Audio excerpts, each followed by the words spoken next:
This Into her conference will now be chat a little recorded. bit and start chopping it up, man. Um, the beer looks good. Well, What's up I with the hope beer? so.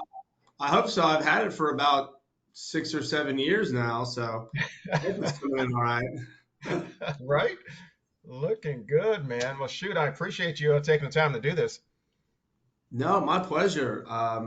Excited to chat with you today. I know it's certainly an important topic that gets about zero attention Right. out there, Right. um, in the media amongst universities with kids. So, yeah, excited to chat with you, Pat. No doubt. How'd your, real quick, how'd your vacation go? Pretty good? Feel recharged? It was, yeah. I got some nice time away. Now we're right in the thick of the busy season here in the fall, so it's I got the boosters on full speed ahead probably until Thanksgiving and quite a bit of work travel, but that just comes with the territory. It's part of the job. No doubt. Well, cool. Well, I'm gonna go ahead and jump into it, and then we can get you back to working, man. Hey guys, what's going on? My name is Pat Brown. I'm a financial advisor here in Lawrence, Kansas with Edmonds Duncan, registered investment advisors. Played football for the University of Kansas a long time ago. Enjoyed myself there. Met a lot of great people along the way. Also became very passionate about financial literacy as it pertains to student athletes. And wanted to start this conversation with former student athletes with hopes that the current student athletes can learn from some of the successes and pitfalls of some of the guys that have gone before them. I have with me my next guest. If you guys don't recognize him, you're living under a stone. If you're a KU fan, my man Todd Reesing. Honestly, is to read what you've done is just ridiculous. I'm not going to go through all of it because we'll be here for a while. But playing the Orange Bowl, playing the Insight Bowl, all Big 12, pretty much wrote all of the records for the KU quarterback. Guys, my next guest is Todd Reesing, man. I appreciate your time and welcome. Well, Pat, it's great to talk to you today, and really excited to jump into this topic. I know you're super passionate about this and in trying to educate people in what really is a very important topic that I think is widely often not talked about and really not even taught as much as it should be at any age of the education system, and much less in college, where it becomes very important. So, no doubt. One thing I do want to kind of read off here, and I do this with all these interviews because um, I just think there's such a stigma when you hear financial literacy. I think as a student athlete, you have this connotation that student or financial literacy means I'm dumb, where that's not the case. I just believe that you're not exposed, just like I wasn't exposed to the stuff back when I played. I think a lot of student athletes just aren't exposed to this information. So financial literacy is it's a possession of a set of skills and knowledge that allows an individual to make informed and effective decisions with all of their financial resources. I almost sound like a Liam Nielsen, it's a particular set of skills. But again, it's basically a skill set because of being an athlete, being a student athlete at the college level. I think that we do have a unique ability to learn habits and repeat habits over and over, obviously on a field or court or whatever particular sport that someone plays. And so I think that we do have the ability to do it. We just have to learn and get exposed to it. First question, man, is tell me about your thoughts about money when you were a freshman in college. Did anybody ever talk to you about it? Your mom, dad, Uncle Bob, Uncle Joe, anybody kind of take it aside and talk about this stuff? Yeah, I was giving some thought before our conversation, Pat, and thinking back, it wasn't that long ago, but at a certain point, it kind of was. It's almost 15 years since I was a freshman in college, which kind of scared me a little bit. But Right? thinking back is, I think my experience with money, my understanding of how to approach financial decisions, was largely driven by my experience with my parents. They grew up from humble backgrounds, didn't come from a lot of money. They didn't really show that to us as kids. They wanted us to have a better life than they had, and so they often were saving behind the scenes so that we could go on vacations and do all the things that they didn't get to experience as kids. So I'm certainly thankful for that.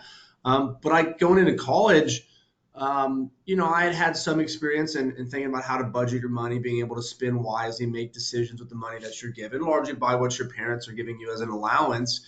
Right. So I think at a young age from that, you do understand that money's not endless, right? It's not, it doesn't grow on trees, and you do have to Right. be smart about your decisions. And I think when you get to college is the first time where you're truly acting independently, right? You're not Yeah. checking in with your parents every single day.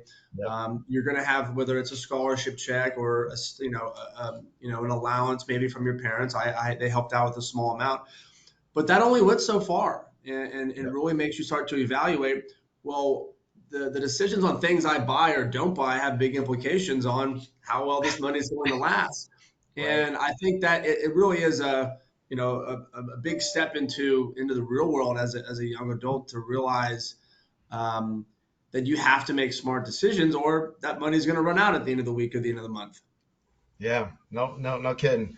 My next question, I kind of will start or prelude with, when I was in school, we could go up on campus, Wesco Beach, and depending on who was up there, you can just fill out a little piece of paper. You can get a free pack of Skittles, or you can get a T-shirt, and all of a sudden you get a credit card in a couple of weeks. Um, I didn't have, again, any exposure when I was in high school, or nor did I understand about credit in general. Was that something that you learned the hard way? Or did you, again, with your parents, kind of building that foundation, did you kind of understand it initially? I think I probably had an okay understanding, if we're being honest. I think you hear these concepts, but because it doesn't directly affect your day to day, like when you're in high school, when you're early in college, like you're not thinking about credit and building up a credit score for buying a house. You're not thinking about budgeting. You're not thinking about, oh, what's the time value of money if I invest now in the stock market 30 years later? And to be frank, I was thinking back, I don't think that's generally a required course across any university. And the Right. fact that personal finance, just educating people on the very basics about how to save, how to budget, why investing when you're 22 is a great idea. Because if you do nothing in 40 years, that's going to turn into quite a lot of money that you can retire on. And I Yep. think that's a big pitfall in our education system, is that that's not a requirement. I was a finance major myself, so I had the ability to learn a lot of these concepts and even expand beyond that. But Hmm. the average person that maybe didn't go to college, or that did but didn't go down that same career path, they didn't get that same type of information, that same skill set to go out into the real world post college, where those decisions have much broader implications than they do as a 19-year-old in college. Yeah. Yeah. I was thinking with regards to just trial and error, and it kind of goes into my next question, as far as, what decisions did you make that you felt were the worst and the best, but did you have that kind of trial and error situation where, your stipend was coming in each month, and then, like you said, if you had a little bit of change that your parents would give you, you run out, but, you got still rest of the month to go. Did you have anything like that? What was your first, or I'm sorry, your worst decision that you made, and your best dealing with money while in school? Well, there's certainly some trial and error. I think when There it you're goes. There we go. when you're young and you're in college, and there's certain things you want, whether that's clothes or gadgets Mhm. for the house, or you want to save up and do a trip in the off season when you're playing sports. Like, those are the kind of things you have to think about. Is if you go out and spend a bunch of money on things you don't need, well, it's going Right. to be a lot harder to take that vacation you want, or save up and get a gift for someone that you love, someone, your friends or family. Hmm. So I do think you learn that the hard way when you make a few bad decisions, and I think that's okay, right? That's some of the best lessons come out of the hardships or hard times that you have to go through. Luckily for me, I didn't have any real dire situations, but I had a lot of friends, a lot of guys on the team that they had kids back at home. They had families Yep. that weren't able to provide any sort of additional money to help them get through the fact that they couldn't have a job while being a student athlete. And if you have those situations on top of everything else, like, you learn how you have to grow up real fast, Yeah. because your decisions you make have implications not just on you, but potentially on your family, on loved ones back at home. So I think you certainly get that experience, whether you like it or not, at Yeah. some point Yeah. in your time as a young adult. Yeah. Looking back on college now, do you wish you had done anything different? Kind of looking back, I mean, obviously, kind of what you had mentioned before, that's how you grow. But there was anything Yeah. that you were reflecting on, thinking, "Oh shoot, I wish I'd never bought those pair of shoes," or Yeah. something of that nature. Well, and it kind of gets the question you had asked too that I don't think I touched on, which was, best and worst decisions, things that Mm, maybe you would have done differently. sure. I'll tell you, probably the best decision I made was I took a part-time job as being a teaching assistant for my finance professor. Okay.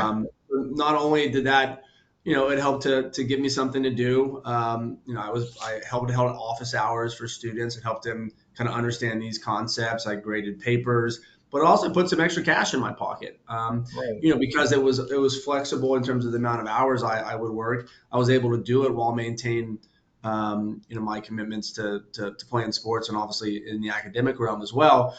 And not everyone has the ability to find something that might be able to supplement their income, but I think taking on that responsibility, making use of your skill sets if you can, great way to make a little bit extra money.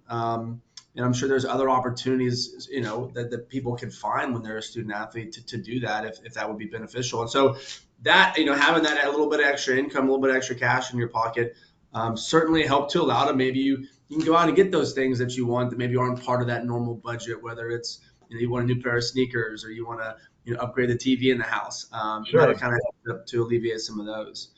So, And I think that it kind of addresses the flip side, which was the worst decision, which was going out and buying those things I didn't have the money for. So right. I think they kind of go hand in hand. And I think a lot of us are probably we'll call it impulse shoppers, right? We Hmm. see something like I got to have it now, and we don't ever think through, well, what's the implications, the snowball effect of buying that right this second versus let's go back home and give it some thought and decide if Yeah. I really actually need this or is this a need to have or a nice to have. Yeah. Yeah. You touch on something as far as that extra job. Surely that's had to, well, obviously got a little bit of cash, but just the knowledge of constantly being there, learning, even in that environment, I would imagine you still kept learning, basically while getting paid. I mean, that's definitely got to be another benefit. Oh yeah, well, I'll tell you what, the way you'll know if you really understand a topic is can you teach it back to someone else? Yes. And that's what I Yes. was having to do. With the as I assisted my finance professor was take these complicated topics and then try to communicate them in a easy to understand way for the students that were coming in and needed help. And so I also think it teaches you something about having some patience, Hmm. being able to work with others, and just gives you an appreciation that hey, we all don't have the same understanding of things. Yeah. We all come from different backgrounds. We have different skill sets. Some might be good at English, others good at math, Hmm. and understanding that's just part of life. And I think if you take that approach and be patient when you're talking with others and you're communicating with others that may not have the same understanding of these concepts, that'll put you in a better way to receive and communicate with others. Cool. Cool. So, uh, and again, been athletic, been on scholarship.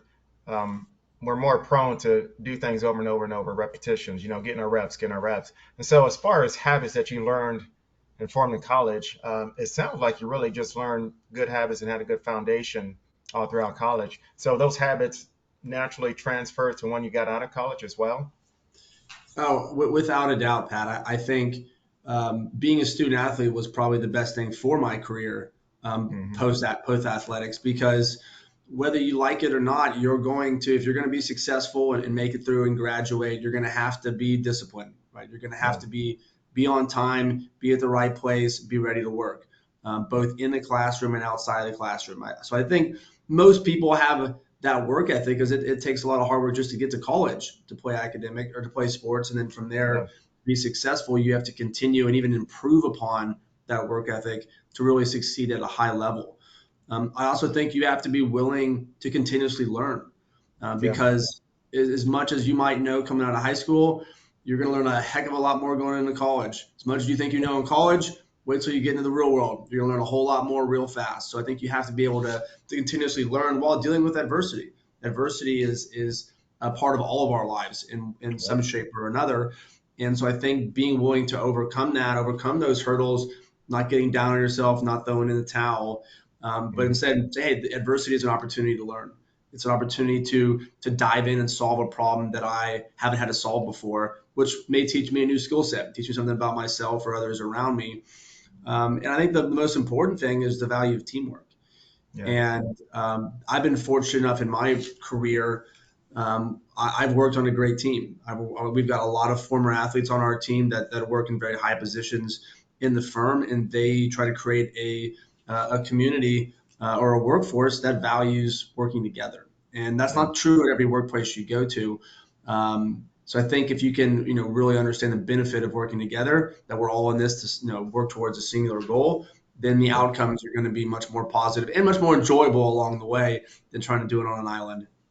Yeah, no doubt. You touched on something which, I talk to my wife about this all the time. She probably thinks it's really cheesy, but I just feel like with any sport, football in particular, you just learn so much from life or about life through that particular sport. And you mentioned adversity, and I mean, football is just all about adversity, and then forgetting about it the next play.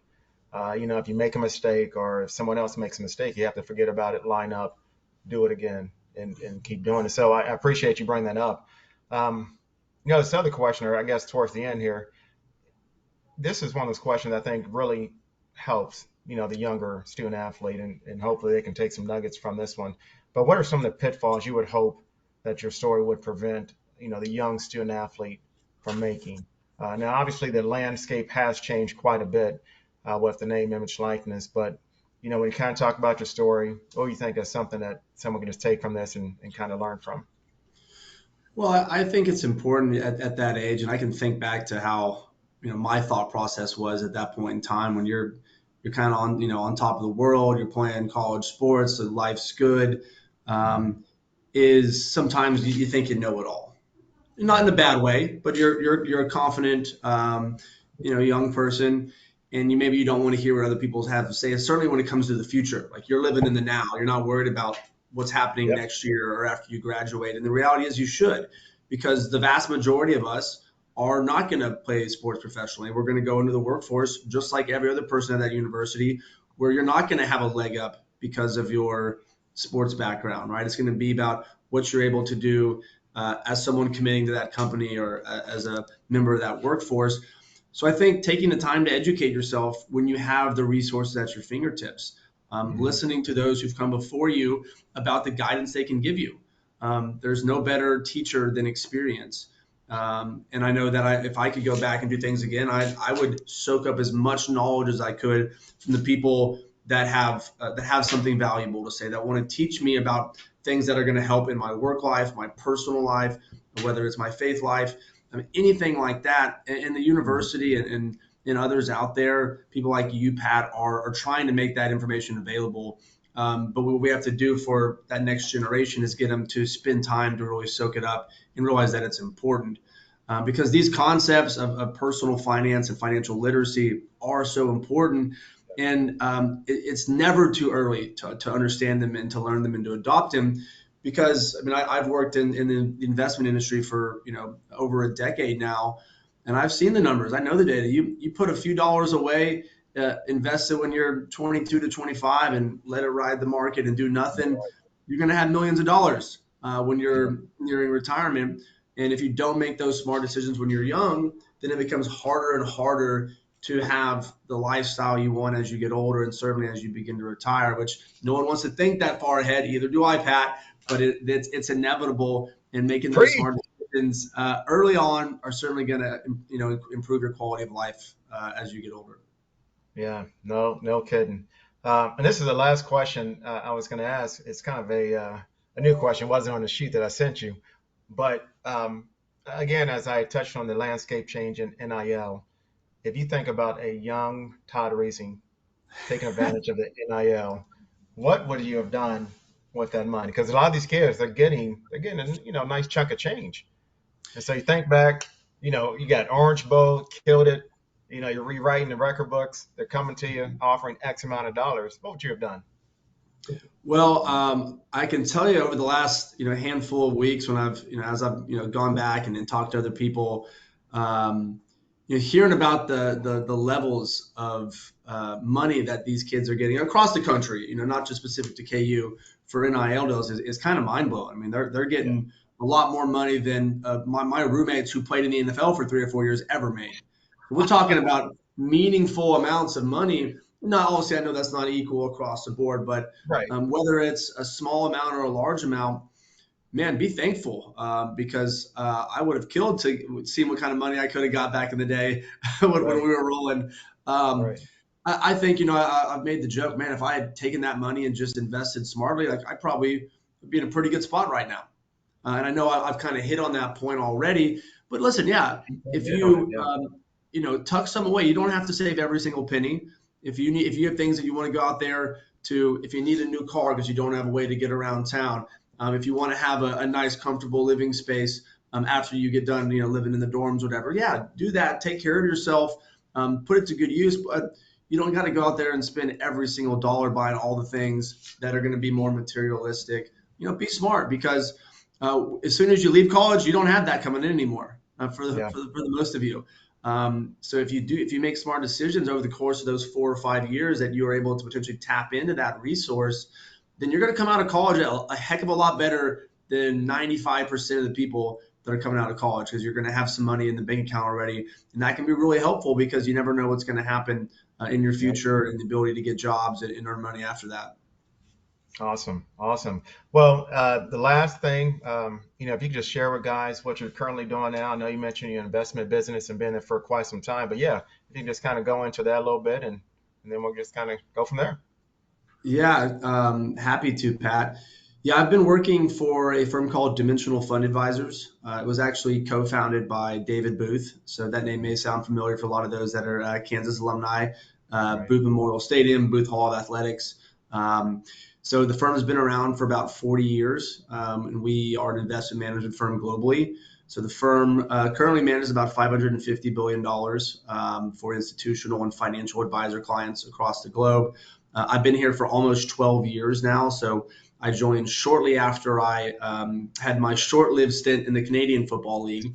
And then joined in and obviously leveraged the connection I had through John Hadel and then to David Booth. So while I didn't get money in college, Pat, I was able to get a job through that connection to the University of Kansas. And I'm thankful Absolutely. because it's been a fantastic organization to be a part of.